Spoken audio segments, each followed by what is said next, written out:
చెన్నంనేని విద్యాసాగర్ రావు గారు స్వీయ రచనలో రచించిన ఉనిక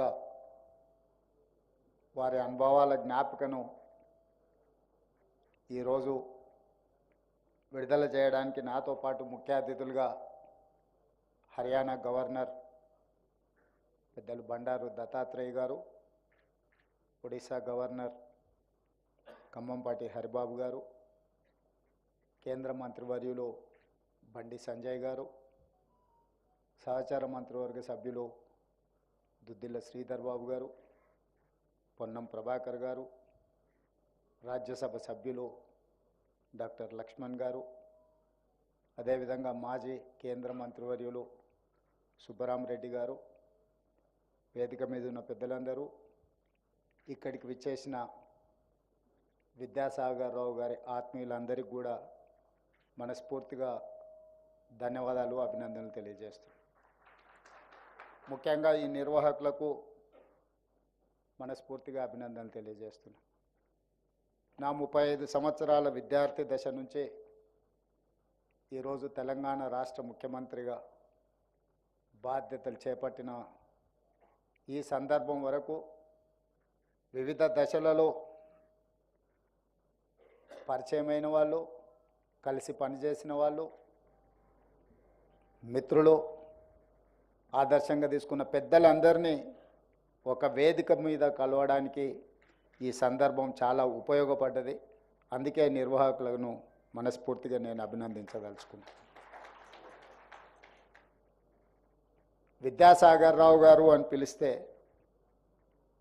వారికి మాకు చాలా దూరం ఉన్నట్టుగా భావించాల్సి వస్తుంది.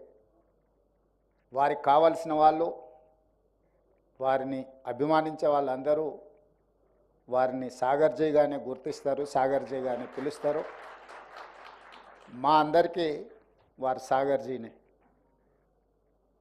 ఈరోజు విద్యాసాగర్ రావు గారు విద్యార్థి రాజకీయాల నుంచి ఉస్మానియా యూనివర్సిటీలో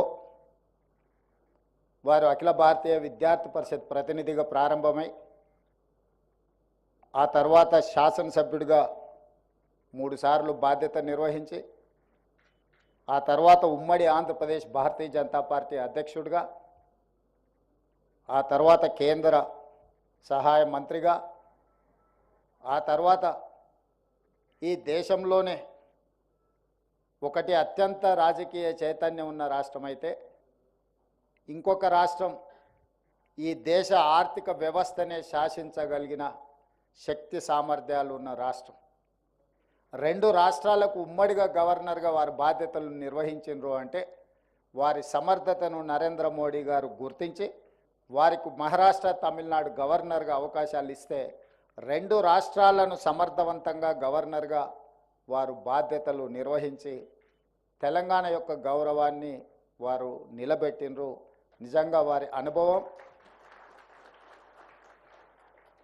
విద్యార్థి పరిషత్ కార్యకర్త నుంచి ఉమ్మడి రాష్ట్రాల గవర్నర్గా వారు వివిధ హోదాలు చేపట్టిన దాదాపుగా 5 దశాబ్దాలు విద్యార్థి దశ నుంచి ఈ రోజు వరకు వారు ప్రజా జీవితంలో ఉన్నారు.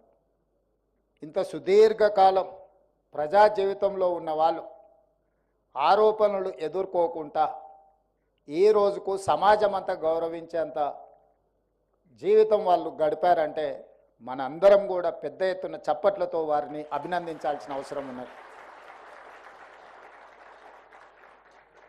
ఒక్కసారి కౌన్సిలర్గానో, కార్పొరేటర్గానో లేదా ఏదైనా ఒక అవకాశం వస్తే మళ్ళీసారికి వచ్చే వరకల్లా వాళ్ళు చేసిన పనుల కంటే వాళ్ళ పట్ల వచ్చే ఆరోపణలు ఒక పుస్తకంగా తయారయ్యే ఈ పరిస్థితుల్లో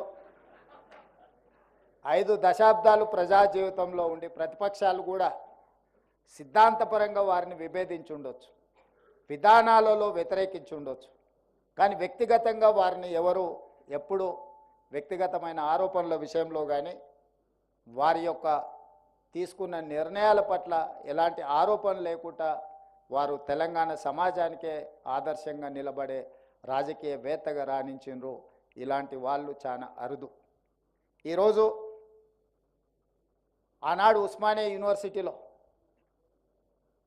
జైపాల్ రెడ్డి గారు, కేశవరావు గారు ఇలాంటి వాళ్ళ తర్వాత ఉస్మానియా యూనివర్సిటీ విద్యార్థి రాజకీయాలలో ఒకవైపున జార్జ్ రెడ్డి, ఇంకొక వైపున సాగర్జీ లాంటి వాళ్ళు ఆనాడు